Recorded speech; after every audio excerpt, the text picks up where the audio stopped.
नमस्कार साथियों, स्वागत है आपका बैंकर साथी चैनल में। साथियों, इस वीडियो में डिस्कस करेंगे जेआईबी के पेपर 3 की यूनिट 39 जिसका नाम है द लॉ ऑफ लिमिटेशन। काफ़ी इम्पोर्टेंट ये एक्ट है, लिमिटेशन एक्ट हमारा, और इसका काफ़ी यूज़ है बैंकिंग में। 1963 का लिमिटेशन एक्ट है और इसका सिग्निफिकेंट एप्लीकेशन होता है बैंक और फाइनेंशियल इंस्टीट्यूशंस में, क्योंकि ये जो एंटिटीज़ हैं यानी कि बैंक हो गए या फाइनेंशियल इंस्टीट्यूशंस हो गए, वो क्या करते हैं, वो बोरोवर को लेंड करते हैं, असिस्ट करते हैं फाइनेंशियली। और अगर किसी केस में डिफ़ॉल्ट किया जाता है बोरोवर के द्वारा, तो उस केस में उनको क्या करना होता है, एप्रोप्रिएट रिकवरी एक्शन लेना होता है कि अपनी मनी जो उन्होंने लेंड की है उसको वापस ले सकें। अब ये जो दो इम्पॉर्टेंट एक्ट हैं जिनके तहत ये रिकवरी एक्शन अक्सर लिए जाते हैं बैंक के द्वारा, एक हमारा हो गया रिकवरी ऑफ डेप्ट due to bank and financial institution act 1993, और दूसरा है हमारा securitisation and reconstruction of financial assets and enforcement of security interest act 2002, जिसे शॉर्ट में हम क्या कहते हैं, सरफेसी एक्ट कहते हैं। तो इन दोनों एक्ट में क्या है, ये स्पेशली मेंशन किया गया है कि ये एक्ट तभी परमिसिबल होंगे या इन एक्ट के तहत रिकवरी तभी की जा सकती है जब जो रिकवरी क्लेम है that is with in the period of limitation, यानी कि लिमिटेशन एक्सपायर नहीं होनी चाहिए, टाइम बार नहीं हुआ ना चाहिए डेप्ट, तभी इन दोनों एक्ट के तहत एक्शन लिया जा सकता है। अब इसके बाद अगर हम बात करें डेफिनेशन की, तो period of limitation is always in relation of to a document. Period of limitation और प्रिस्क्राइब्ड पीरियड, ये दो इम्पॉर्टेंट जो पीरियड हैं इनके बारे में हमें पता होना चाहिए। पीरियड ऑफ लिमिटेशन जो है always in relation to a document which entitled the beneficiary to take the action in court of law. ठीक है, पीरियड ऑफ लिमिटेशन का मतलब हो गया कि किसी भी उस पर्टिकुलर डॉक्यूमेंट के रिगार्डिंग पीरियड ऑफ लिमिटेशन हमेशा एक जैसा नहीं होगा। किसी केस में 3 साल है तो किसी केस में वो 30 साल भी हो सकता है। तो ये डिपेंड करेगा डॉक्यूमेंट के ऊपर जिसमें बेनिफिशियरी ने को इंटाइटल करता है ताकि वो एक्शन ले सके कोर्ट ऑफ लॉ में। Period of limitation means the period of limitation prescribed for any suit appeal और the application by the schedule. तो अलग अलग शेड्यूल दिए हुए हैं, अलग अलग केसेस में पीरियड ऑफ लिमिटेशन अलग अलग हो सकता है। और प्रिस्क्राइब्ड पीरियड क्या है, प्रिस्क्राइब्ड पीरियड थोड़ा सा अलग है लिमिटेशन पीरियड से, पीरियड ऑफ लिमिटेशन से। Prescribed period means the period of limitation computed in accordance with the provision of this act. तो प्रिस्क्राइब्ड पीरियड थोड़ा बहुत अलग पीरियड ऑफ लिमिटेशन से हो सकता है, और जनरली ये थोड़ा बहुत ज़्यादा ही होता है, उससे कम नहीं होगा। सूट का मतलब क्या हुआ, does not include an appeal और एप्लीकेशन। सूट के केस में क्या है, जो सूट फाइल किया गया है उसमें अपील और एप्लीकेशन को इंक्लूड नहीं किया जाता है। तो ये तो इंपॉर्टेंट डेफिनेशन हो गई जो हमें पता होना चाहिए। नेक्स्ट है हमारा लिमिटेशन एंड इट्स कंप्यूटेशन। तो लिमिटेशन क्या है और उसका हम कैसे कंप्यूट करते हैं, उसके हिसाब उसको देखते हैं कि जो भी अपील फाइल की जाएगी, it is absolutely necessary that every suit और एप्लीकेशन और appeal shall be made with in the period of limitation. जो भी सूट फाइल किया जाएगा, एप्लीकेशन अपील वगैरह जो भी की जाएंगी, that should be with in the period of limitation. और सेक्शन 3 जो है हमारा लिमिटेशन एक्ट का, वो कहता है, डिक्लेयर करता है कि every suit instituted appealed preferred and application made after the prescribed period shall be dismissed although limitation period has not been set up as an defence. तो अगर लिमिटेशन पीरियड एक्सपायर होने के बाद में अगर अगर प्रिस्क्राइब्ड पीरियड जो हमने यहाँ पे डिस्कस किया था लिमिटेशन पीरियड के साथ जो है, अगर वो एक्सपायर हो गया है, उसको एप्लीकेशन उसके बाद की गई है, तो कोर्स जो भी सूट या अपील या जो किया जाएगा, एप्लीकेशन दी जाएगी, दैट विल बी डिसमिस्ड। तो उसको डिसमिस कर दिया जाएगा। हालांकि अ suit instituted when the plaint is, अच्छा, सूट को इंस्टीट्यूट कब माना जाएगा, कोई भी सूट फाइल किया जाएगा तो कब माना जाएगा कि सूट जो है फाइल कर दिया गया, इंस्टीट्यूट कर दिया गया है, when the plaint is prescribe to the proper officer in the court. Proper officer की बात यहाँ पर की गई है, प्रॉपर ऑफिसर के सामने प्लांट जो है वो प्रेजेंट की जानी चाहिए। प्लांट का मतलब हो गया यहाँ पे लीगल टर्म है कंप्लेन, आप एक तरह से समझ लीजिए। रिटन कंप्लेन, जो प्रॉपर फॉर्मेट में रिटन कंप्लेन अगर की जा चुकी है प्रॉपर ऑफिसर के सामने, उसको हम मानेंगे कि सूट जो है इंस्टीट्यूट हो गया है। In case of set off और counter claim, they shall be treated as separate suit and shall be deemed to have been instituted. तो सेट ऑफ और काउंटर क्लेम के केस में उनको सेपरेट सूट माना जाएगा और उनको deem to have been instituted माना जाएगा। अब सेट ऑफ के केस में क्या होगा, ऑन द सेम डेट। अब डेट अलग अलग क्लेम माना जाएगा उनको, और इनको कब डी माना जाएगा कि वो फाइल हो गए हैं, सेट ऑफ के केस में on the same date at the suit in which the set off is pleaded. तो सेम डे जहाँ पर सेट ऑफ की प्लिया ली गई है, दी गई है, सेट ऑफ की बात की गई है, उसी डेट से उसको माना जाएगा।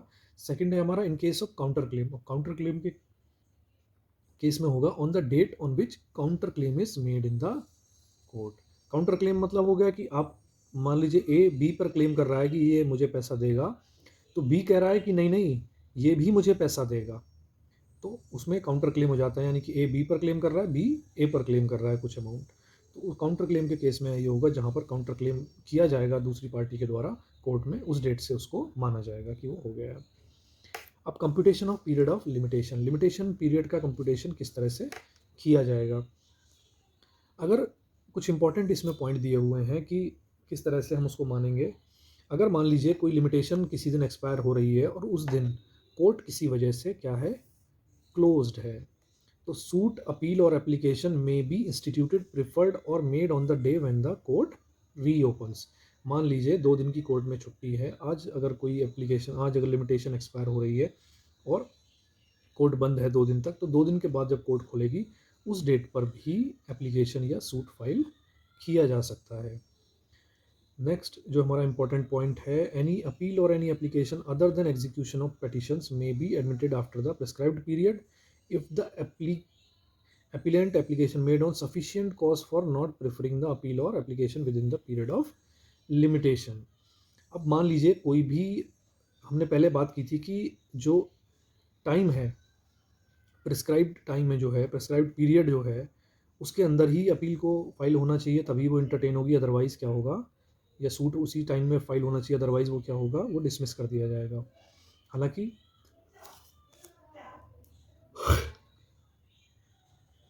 एक केस ऐसा है यहाँ पर जब कहा जा रहा है कि एप्लीकेशन अगर मान लीजिए उसने बाद में भी फाइल की है, पेटिशनर जो है after the prescribed period, prescribed period के बाद में फाइल करता है, लेकिन वो एक सफिशिएंट कॉज देता है, सफिशिएंट कॉज देता है कि ये इंपॉर्टेंट कॉज थे, इतने ऐसी ऐसी दिक्कतें थी जिसकी वजह से मैं टाइम पे ये एप्लीकेशन फाइल नहीं कर पाया, तो अगर वो सफिशिएंट कॉज देता है तो वहाँ पर उसको कंसीडर किया जा सकता, मे बी एडमिटेड।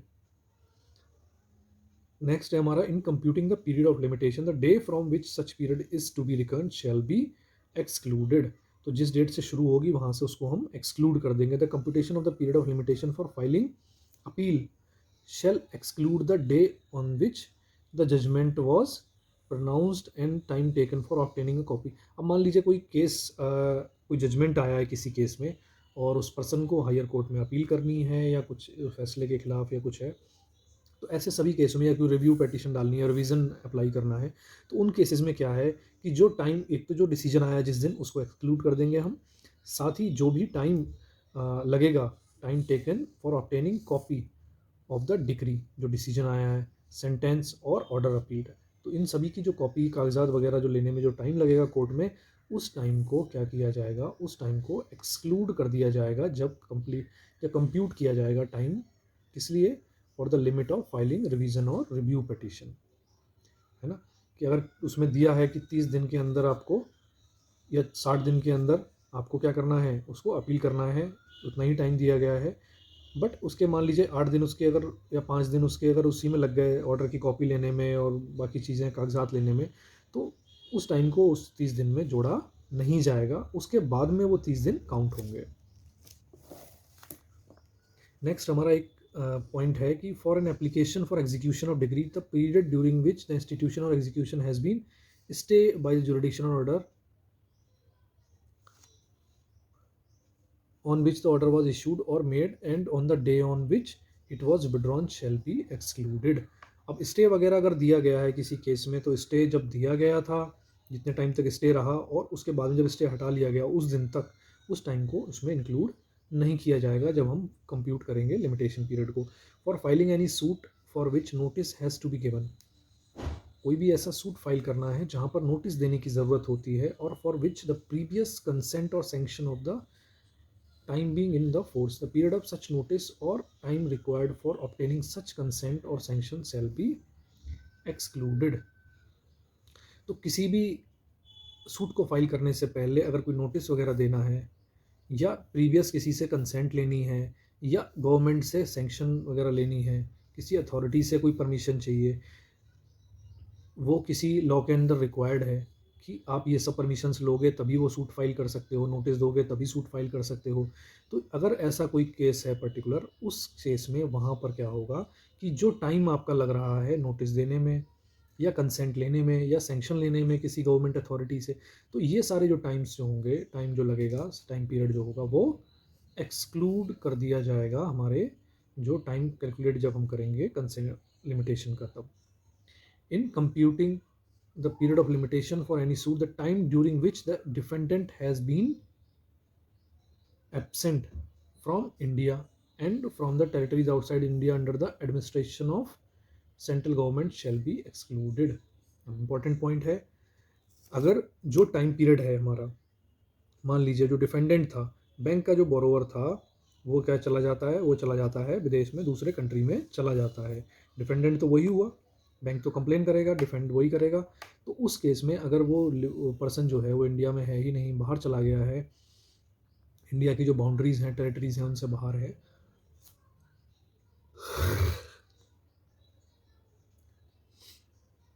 तो उस केस में क्या होगा कि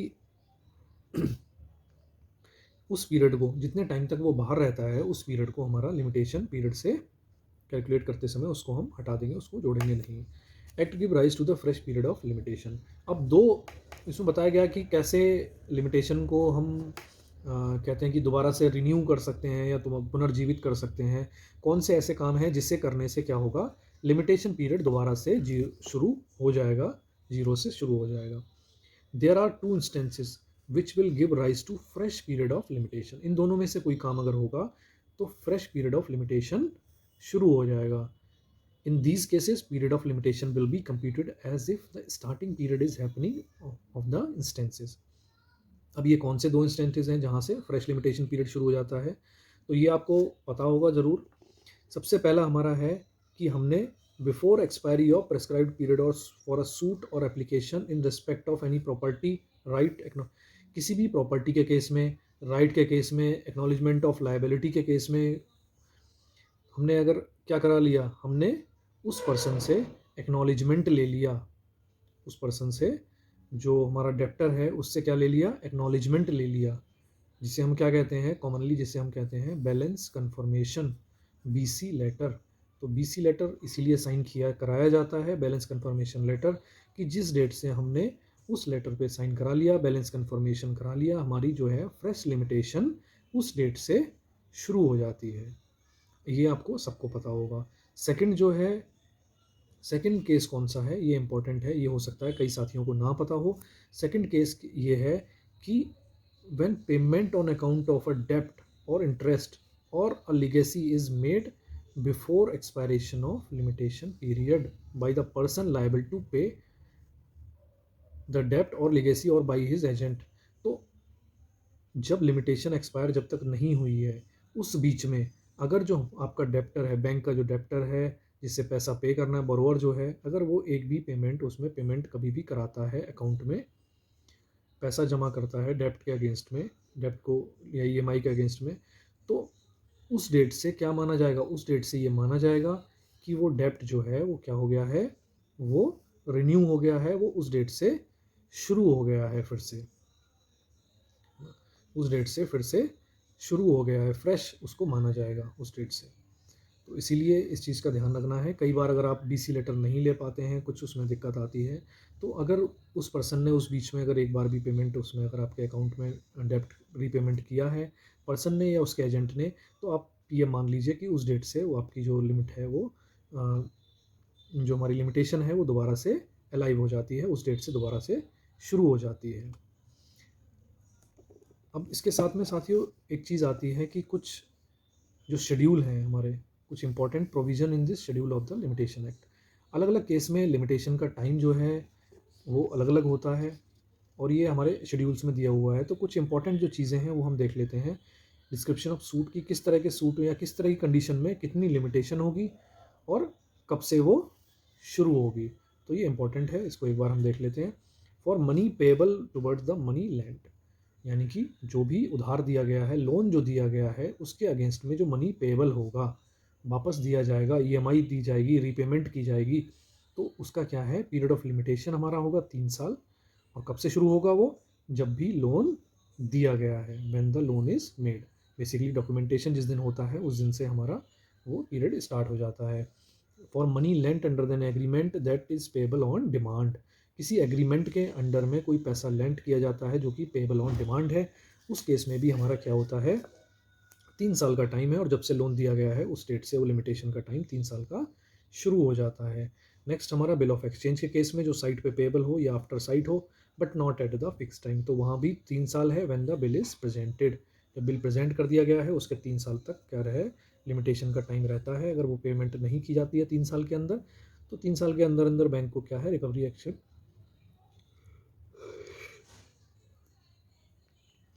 उसमें लेना होता है।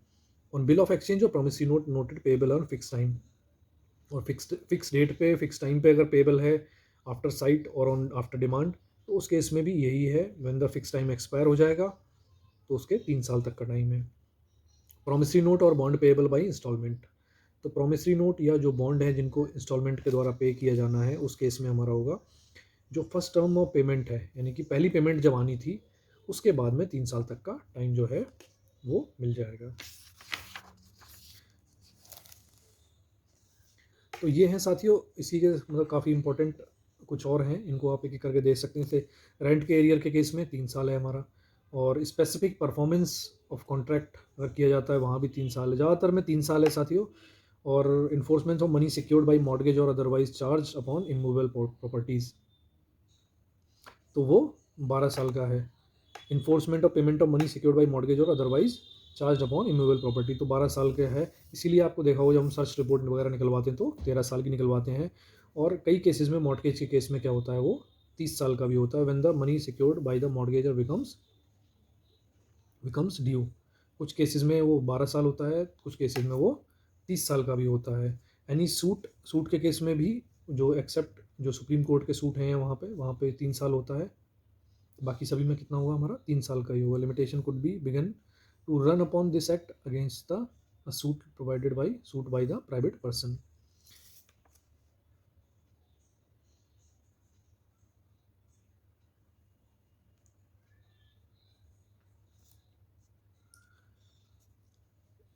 Any suit for which no time limitation is provided elsewhere in this schedule, और कोई ऐसा ऐसा कोई चीज़ है, ऐसी कोई चीज़ है जहाँ पर किसी ऐसा सूट है जिसके बारे में इस यहाँ पर कहीं भी कुछ दिया नहीं है, टाइम लिमिट नहीं दी हुई है, तो उसमें फिर 30 साल उसको मान लिया जाएगा, जब भी राइट टू सू एक्रूड्स, जब भी वो राइट उनका शुरू हो जाता है तब से। एग्जीक्यूशन ऑफ अ डिक्री के केस में किसी डिक्री को एग्जीक्यूट कराने के लिए कितना टाइम उसका लिमिटेशन है, 12 साल के अंदर आपको करना है from the date of decree. Recovery of loss caused by fraud की वजह से कोई लॉस हुआ है उसको रिकवर करना है, उस केस में लिमिटेशन पीरियड जो है हमारा 3 साल है from the date of fraud. Appeal to file in high court against judgment of lower court ने कोई जजमेंट दिया है, अपील करना है हाई कोर्ट में, तो 90 डेज़ का आपका केवल टाइम है from the date of decree. इसमें लेकिन उस चीज़ का ध्यान रखना आप, अगर ऐसा कोई आता है क्वेश्चन, तो इन 90 डेज़ में हमारा क्या इंक्लूड नहीं करेगा, जो भी लोअर कोर्ट ने अगर डिसीजन दिया है तो ऑर्डर की कॉपी वगैरह जो भी लेने में, कागजात लेने में जो टाइम लगेंगे, वो टाइम इस 90 डेज़ में इंक्लूड नहीं होगा। Appeal to file in other court against the judgment of lower court 30 days. High court में करना है तो 90 डेज़ का टाइम मिलेगा, दूसरे कोर्ट में करना है तो 30 डेज़ का टाइम मिलेगा from the date of decree. जो ऑर्डर दिया गया है, डिक्री जो दी गई है, उसके बाद में 30 दिन के टाइम के अंदर अंदर करना है।